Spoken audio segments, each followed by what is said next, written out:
네, 여러분 안녕하십니까? 오늘은 컴퓨터 구조 제2강이죠. 2주차 강의 디지털 컴포넌트에 대해서 강의를 시작하도록 하겠습니다. 자, 먼저 우리 메인 메모리와 그다음에 세컨더리 스토리지 디바이스라고 하는 보조 기억 장치 특징 및 차이점에 대해서 정리를 해보고 넘어가도록 할게요. 자, 메인 메모리에 대한 접근 방식은 CPU가 레지스터를 통해서 액세스하는 그런 방식을 채택하고 있고요. 반면에 그 보조 기억 장치 경우에는 CPU가 별도의 컨트롤러, 뭐 I/O 컨트롤러나 아니면 SSD 컨트롤러를 통해서 액세스하는 그런 방식을 채택하고 있습니다. 메인 메모리의 디바이스 종류는 램, 롬, 캐시 이런 것들이 있고요. SSD는 뭐 마그네틱 디스크, 즉 자기 디스크 형식이죠. 하드 디스크가 이런 마그네틱 디스크 방식을 따르고 있고요. 그다음에 옵티컬 디스크, 즉 뭐 CD-롬이나 DVD-롬 이런 매체가 되겠습니다. 그다음에 레이드 방식이 있습니다. 메인 메모리의 특징은 뭐 일단 스피드는 좋고 빠르죠. 뭐에 비해서 SSD에 비해서. 그다음에 가격도 좀 비싼 편입니다. 즉 일정한 그 저장 용량을 기준으로 했을 때, 뭐 1메가를 기준으로 했을 때의 비용이 메인 메모리가 SSD에 비하면 비싸다 하는 얘기죠. 그다음에 이제 어떤 저장할 수 있는 공간이나 용량 면에서도 메인 메모리의 그 어떤 이런 부분이 비싼 편입니다. 그 다음에 이것은 휘발성이죠. 반면에 그 SSD는 그 메인 메모리에 비해서 속도는 저속이고요. 비용도 비교적 싼 편입니다. 그리고 저장할 수 있는 용량이나 이런 것들도 떨어지고요. 그 다음에 얘는 비휘발성이라서 반영구적으로 저장할 수 있습니다. 자, 그렇다면 입출력 장치와 그 다음에 보조 기억 장치의 특징 및 차이점을 한번 정리를 해보도록 할게요. 자, CPU 입장에서 SSD와 I/O는 동일하게 취급됩니다. 그래서 메모리의 뭐 한 공간을 어드레스를 줘서 이런 뭐 보조 기억 장치나 아니면 입출력 장치를 뭐 관리한다든지 하는 기법들도 구사하고 있어요. 그 다음에 그 스테투스 레지스터, 즉 상태 레지스터죠. 와, 그 다음에 데이터 레지스터는 별도의 그 어드레스를 이런 I/O나 또는 SSD에 할당한다는 얘기입니다. 그 다음에 디바이스 컨트롤러에서 즉 각각의 장치를 제어할 수 있는 제어 프로세서에서 시스템 버스와의 연결을 관할하죠. 즉 CPU에서 직접 액세스하지 않습니다.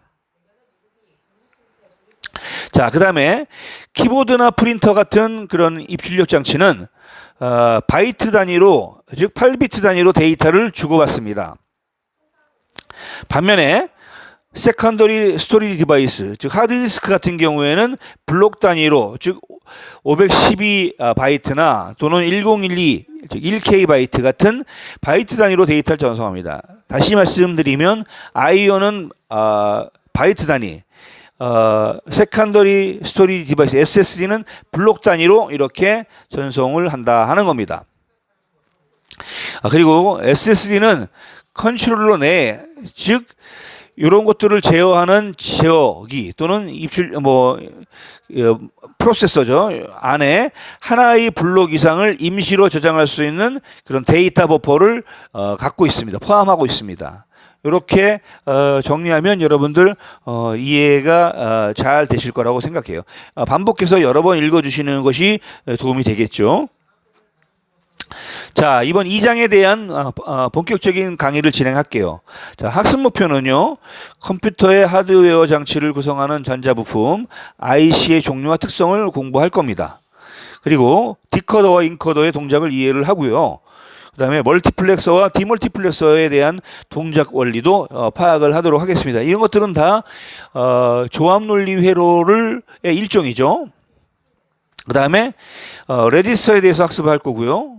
메모리 장치에 대해서도 여러분 공부를 하도록 하겠습니다. 이 두 가지 레지스터나 메모리 장치는 순차 논리 회로의 일종입니다. 자, 먼저 우리가 IC 하는 집적 회로에 대한 정리를 하도록 하겠습니다. 자, 디지털 게이트, 즉 논리 게이트를 구성하는 그런 전자 부품을 포함하고 있는 실리콘 반도체 소자를 말합니다. 보통 칩이라고 하는 그 사각형, 외형적으로 사각형 모양을 갖죠. 이 칩 안에 많은 논리 게이트들로 를 실장하고, 그 다음에 이 논리 게이트들을 회로의 요구에 따라 서로 연결해서 출력을 이렇게 발생시키는 그런 구조를 갖고 있어요. 내부의 게이트와 외부의 핀이 연결되어 있습니다. 우리가 이제 육안으로 볼 수 있는 것은 대부분 검은색 모양을 갖고 있는 정사각형 또는 직사각형과 그 다음에 또는 직육면체죠. 그 육면체 밑에 다리를 갖고 있어요. 이 다리를 우리가 핀이라고 부릅니다. 이런 IC를 구분하면 네 가지 종류로 구분할 수 있는데요. 우리가 그 SSI라고 하는 소규모의 IC입니다. 그래서 이 내부에 10개 이하의 독립적인 논리 게이트를 포함하고 있는 그런 칩이 되겠죠. 그래서 이 논리 게이트의 입출력이 바로 외부의 핀과 연결되어 있습니다. 즉 입력을 받아들이는 핀이 있고요. 많겠죠. 더. 그다음에 출력을 내보내는 핀이 있습니다. 그다음에 중규모의 집적 회로, 즉 우리가 MSI라고 부르는데요. 요것은 10개에서 200개 사이의 게이트들을 집적해 놓고 있습니다. 그래서 디코더나 가산기, 레지스터 이런 것들은 MSI로 보통 구현을 하고 있습니다. 그 다음에 이제 대규모의 집적 회로가 있는데요. 이건 우리가 LSI라고 부르는 겁니다. 200개에서 1000개까지의 논리 게이트를 모아서 집적하고 있어요. 그러니까 즉 손톱만한 보통 엄지손가락만한 사이즈의 그런 크기의 반도체 칩에 많으면 1000개까지 논리 게이트를 집적하고 있기 때문에 상당히 고밀도로 집적하고 있는 것이죠. 그래서 마이크로 프로세서나 아니면 메모리 등이 이런 LSI로 구현하고 있는 그런 대표적인 그 논리 회로가 되겠습니다. 그 다음에 이것보다 더 집적하고 있는 게 있는데 VLSI라는 거예요. 이것은 수천 개의 게이트를 하나의 칩에 집적하고 있기 때문에 아주 큰 대형 메모리나 아니면 마이크로 컴퓨터 같은 아주 높은 수준의 마이크로 프로세서를 이렇게 VLSI로 이렇게 구현하고 있는 것이죠. 자, 그 다음에 이제 이렇게 IC를 구현하는데 적용되는 기술에 따라서도 분류할 수 있는데요. 통상적으로 뭐 TTL이니, 뭐 모스니, 시모스니, 뭐 ECL이니 이렇게 나눠서 생각을 합니다. TTL은 우리가 트랜지스터 로직이라고 해서 트랜지스터라고 하는 IC 전에 뭔가 증폭을 하거나 아니면 정류작용을 하는 그런 기능을 갖고 있는 그 아주 중요한 소자가 있죠. 이런 TTL이라고 하는 그런 즉 많이 사용되고 있는 반도체 소자를 집적하는 그런 기술입니다. 즉 고속의 TTL, 저전력 TTL, 그다음에 뭐 저전력 쇼트키 TTL, 그다음에 고성능의 쇼트키 TTL 이렇게 네 가지 종류로 크게 나눌 수 있고요. 전원은 보통 이제 5V를 인가를 합니다. 그래서 0V와 3.5V를 기준으로 뭐 0과 1을 구분해서 처리를 하는 거죠. ECL은 이제 에미터 커플드 로직이라고 해서 게이트의 트랜지스터를 불포화 상태에서 동작하도록 이렇게 만들어 놓은 타입이 되겠습니다. 그래서 빠른 속도가 요구되는 시스템에 사용을 하고요. 전달 재현 시간이 보통 1에서 2 나노세컨드 정도로 아주 짧습니다. 모스 타입이 있는데요. 이 모스는 메탈 옥사이드 세마이 컨덕터라고 하죠. 그래서 단상 트랜지스터를 사용해서 하고 그다음에 N모스, P모스가 있는데 대부분 N모스로 구현을 합니다. 그다음에 이제 CMOS 타입이 있어요. 이것은 이제 컴플리먼터리 모스인데요. 이렇게 N모스와 CMOS를 연결해서 구성을 하고요. 회로의 밀접도가 높고 그다음에 제조 공동이 단순하기 때문에 하면서 또 전력 소비도 적습니다. 그래서 CMOS 타입도 많이 사용되고 있는 기술 중에 하나입니다. 이런 반도체 부품의 발전 역사를 보면요. 1세대는 보통 우리가 이제 진공관, 백큐um 튜브라고 하는 진공관을 이용해서 이제 전기회로, 전자회로를 만들기 시작했습니다. 그러다가 이제 2세대에 오면서 TR, 트랜지스터라고 하는 이러면서 이제 라디오 같은 것이 많이 만들어졌죠. 그 다음에 요 트랜지스터를 사용하면서 TV를 볼 수 있는 수상관 같은 것들이 만들어지기 시작했습니다. 그리고 사이즈, 전자제품의 이런 크기가, 외형 크기가 줄어들기 시작했죠. 그리고 이제 3세대가 오면서 이제 입적회로, IC가 이제 개발되고 요 IC를 활용하는 그런 전자회로가 많이 출시되기 시작한 거죠. 그러다가 이제 MSI, 그다음에 LSI, VLSI, 그다음에 울트라 라지 스케일의 그런 IC라고 하는 ULSI까지 지금 와 있습니다. 현재는 VLSI나 ULSI를 주로 집적을 하고 있고요. 필요에 따라서 이제 LSI나 MSI 같은 이런 유형의 반도체 IC도 나오고 있는 거죠.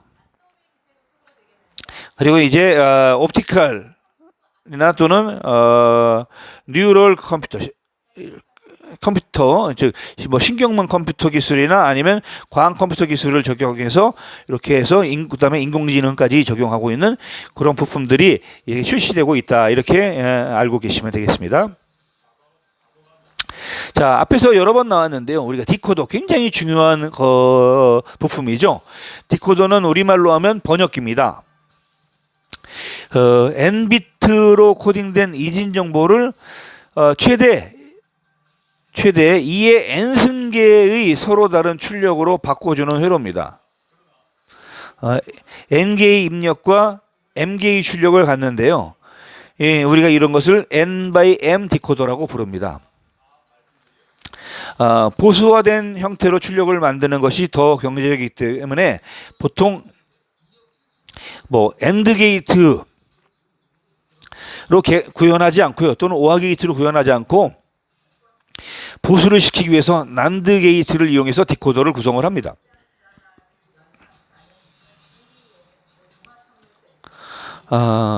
두 개 이상의 디코더를 동일한 이네이블 입력에 연결해서 하나의 큰 디코더를 구성을 하는데요. 4x16 디코더, 이 두 개를 이용해서 16 곱하기 64의 디코더를 구성하는 이런 방식을 씁니다. 3 곱하기 8 디코더 두 개를 써서 4 곱하기 16 디코더를 만든다 하는 거죠. 인코더는 디코더와 반대되는 역할을 수행하는 그런 논리 회로가 되겠습니다. 그래서 2의 N개의 입력을 통해서 N개의 이진 코드 출력을 내는 그런 논리 회로가 되겠습니다. 자, 그 다음에 멀티플렉서가 있는데요. 이것은 N개의 선택 입력에 따라서 2의 N개의 입력 중 하나를 출력해서 출력으로 연결해 주는 거죠. 그래서 뭔가 입력 중에 출력으로 나갈 것을 선택하는 의미가 있죠. 4 곱하기 1 멀티플렉스 하면 4개의 입력 단자에 들어오는 신호 중에 하나가 출력으로 나간다는 겁니다. 그래서 이 4개의 입력 데이터는 각각 AND 게이트에 입력이 되고요. 그 다음에 2개의 선택 입력에 의해서 AND 게이트 출력 중 하나를 선택하는 방식을 따르고 있습니다.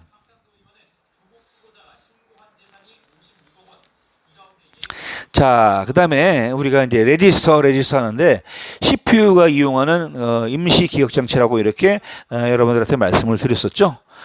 오른쪽 그림에 보면 D 플립플롭을 이용한 레지스터 4비트를 저장할 수 있는 거죠. 이 레지스터 그림을 그려놨어요. 자, 그림을 바탕으로 설명을 할 건데요. N비트의 이진 정보를 저장하기 위해서 N개의 플립플롭과, 즉 4비트를 저장한다면 4개의 플립플롭이 있어야 된다는 얘기죠. 데이터 처리를 위한 조합 논리 회로를 가지고 이렇게 레지스터를 구현을 합니다. 4비트 레지스터, 조금 전에 말씀드린 것처럼 데이터 레지스터를 이용을 했는데요. D 플립플롭을 이용하는 거죠. 공통의 클럭 입력으로 4개의 D 플립플롭을 동시에 동작시켜서 데이터를 저장을 합니다. 그래서 그 4개의 플립플롭의 공통으로 CP의 입력이 돼 있죠. 보면 클럭이라고 하는 신호가 모든 플립플롭에 있는 C라고 하는 그 클럭 단자에 입력되어 있는 것을 보실 수가 있습니다. 그러면서 여기에 안에 동그라미가 있죠. 이것은 이제 반전 입력을 표시하는 겁니다. 보수죠, 보수. 그리고 클리어 입력의 값이 0이 될 경우에 이 레지스터의 출력은 0으로 됩니다. 즉, set 리셋이라는 개념이죠. 그래서 클리어는 리셋 시키는 겁니다. 리셋.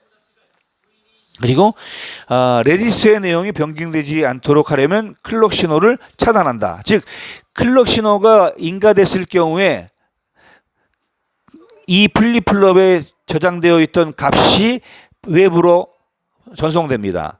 그리고 이 클럭 신호가 차단되는 경우에는 이 플립플롭의 내용이 그대로 유지되고 보관되는 거죠. 이렇게 해서 데이터 레지스터로서 요 레지스터의 값을 저장한다 하면 클럭의 그 어떤 신호를 차단해 놓고 있어야 되겠죠. 자, 그 다음에 이제 시프트 레지스터가 있어요. 가장 많이 사용되는 레지스터 중에 하나죠. 시프트, 즉 저장되어 있는 내부의 플립플롭의 값을 왼쪽 그 플립플롭으로 값을 이동시키는 좌 이동 하는 시프트나 또는 오른쪽으로 이동시키는 우 이동 시프트가 있겠죠. 그래서 왼쪽으로 이동하는 것을 우리가 LSR, 오른쪽으로 이동하면 RSR 이렇게 부르고 있습니다. 자, 레지스터의 이진 정보를 단방향 또는 양방향으로 자리 이동시켜주는 레지스터를 우리가 시프트 레지스터라고 정의할 수 있습니다. 각각의 비트에 플립플롭이 서로 연결되어 있어서 그 입력과 출력이 연쇄적으로 연결돼서 동작을 하는 거죠. 그래서 클럭 펄스에 의해서 한 비트씩 자리 이동을 합니다. 클럭 펄스가 한번 이동이 인가가 되면, 예를 들면 왼쪽으로 이동하는 이런 시프트 레지스터 같으면 오른쪽으로 입력이 들어오고 왼쪽으로 출력하는 거죠. 그 다음에 오른쪽으로 만약에 데이터를 전송하는 그런 우측 이동하는 시프트 레지스터가 있다면 왼쪽에서 입력이 들어오고 오른쪽으로 데이터가 출력되는 겁니다. 그래서 이 지금 여러분들 보시는 그 그림은 시리얼 아웃풋이 어떻게 됩니까? 우측으로 빠져나가죠. 그래서 우측으로 한 비트씩 이동하는 그런 레지스터를 예시한 겁니다. 그리고 4개의 플립플롭은 공통적인 클럭 신호와 연결되어 있어요. 그래서 이 클럭 신호가 인가될 때마다 동작하는 거죠. 클럭 신호가 인가되지 않으면 어떻게 되겠습니까? 이 레지스터는 데이터를 보관하고 있게 되겠죠. 자, 그 다음에 카운터 레지스터라는 게 있어요. 카운터는 이제 우리가 흔히 개수기라고 합니다. 개수기.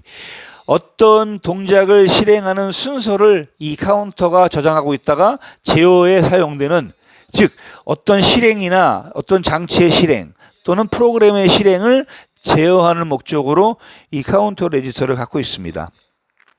그래서 입력 펄스에 따라서 미리 정해진 순서로 그 상태의 변이가 진행되는 레지스터입니다. 입력 펄스의 시간 간격은 일정할 수도 있고 임의적일 수도 있죠. 주로 어떤 사건의 발생 횟수를 세거나 동작 순서를 제어하는 타이밍 신호를 만드는 목적으로 사용이 됩니다. 카운터의 카운팅 수, 카운팅 넘버는 플립플롭의 비트 수에 따라서 결정이 돼요. 즉 n비트면 2의 n승 마이너스 1개, 즉 4비트면 0부터 7까지 8개의 카운팅 넘버가 나오는 거죠. 0부터 7까지입니다. 동기식과 비동기식 카운터로 나눌 수 있는데요. 동기식은 클럭 신호가 모든 플립플롭에 공통으로 연결돼서 이 클럭 신호가 인가될 때마다 같이 움직이는 거고요. 비동기식은요, 첫 번째 플립플롭에만 클럭 펄스를 인가해주고 나머지는 첫 번째 플립플롭에서 나온 출력이 두 번째로 연결되고 또 두 번째 플립플롭 출력이 세 번째 입력이 되면서 이렇게 연결되는 연결 동작이 일어나는 그런 플립플롭은 비동기식이 되겠어요. 그래서 첫 번째 플립플롭에만 클럭 펄스가 연결돼 있다라고 이렇게 생각을 하시면 되겠습니다. 잠깐 쉬어가도록 하겠습니다.